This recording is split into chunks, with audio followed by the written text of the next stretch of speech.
ખેડૂતોના મુદ્દે કોંગ્રેસ દ્વારા વિધાનસભા ગૃહમાં ઉગ્ર રજૂઆત કરવામાં આવી। રાજ્ય અને કેન્દ્રની ભાજપ સરકાર દ્વારા 2022 સુધીમાં ખેડૂતોની આવક બમણી કરવાની વાત કરીને સરકાર બનાવી, પરંતુ હજી સુધી ખેડૂતોની આવક બમણી થઈ નથી અને રાજ્ય સરકાર દ્વારા ખેડૂતોને ઠાલા વચનો જ આપ્યા છે તેવા આક્ષેપો સાથે પોરબંદરના ધારાસભ્ય અને કોંગ્રેસના નેતા અર્જુન મોઢવાડિયાએ સરકાર પર આકરા પ્રહારો કર્યા હતા। ત્યારે વિધાનસભા સત્ર દરમિયાન કોંગ્રેસ પક્ષ દ્વારા ખેડૂતોના વિવિધ મુદ્દે અર્જુન મોઢવાડિયાએ પत्रकारों ने जણાવ્યું હતું।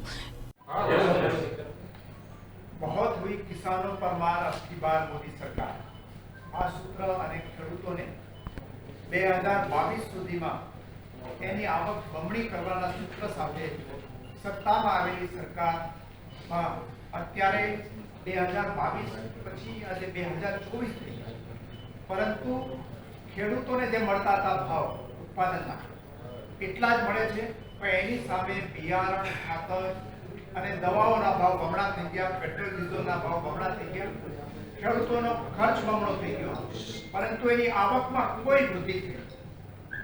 એટલા માટે જ આજે દિલ્હીની અંદર જે કિસાનો છે એનું જે બીજું આંદોલન અત્યારે ચાલી રહ્યું છે, એની માગણી એ છે કે એમએસપી આપવા માટેનો કાયદો લઈ આવે। અમે પણ માગણી કરીએ છીએ કે એમએસપી નો કાયદો લઈ આવે અને ખેડૂતોને એના પોષણક્ષમ ભાવ પણ આપે।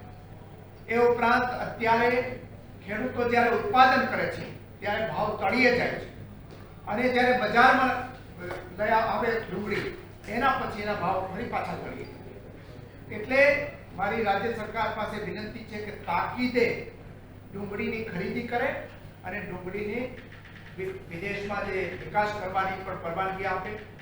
એ જ રીતે જે તેલની આયાતો કરે છે એના ઉપર પ્રતિબંધ મૂકે અને એક્સપોર્ટ માટે મગફળી સહિતના એના ઉપર પ્રોત્સાહક રકમ પણ ફાળવે। ઉપરાંત આજે રાજ્યની અંદર જે માછીમાર વિભાગની માગણીઓ હતી એમાં પણ અમે રજૂઆત કરી છે કે જે નાના ફિશરમેન છે, પિલાણા ચલાવતા, એને પેટ્રોલ વાપરવાની પરવાનગી આપીને પેટ્રોલ ઉપર સબસિડી આપવી જોઈએ।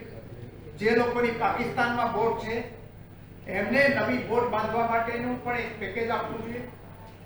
એ ઉપરાંત જે અત્યારે માછીમાર ભાઈઓને પોષણક્ષમ ભાવ નથી મળતા એના માટે એને પણ પ્રોત્સાહન રકમ આપવી જોઈએ। तो व्हाट्सएप, ट्विटर, फेसबुक, इंस्टा जहाँ भी आपका अकाउंट है, इसे शेयर बटन के द्वारा वहाँ पर शेयर करें।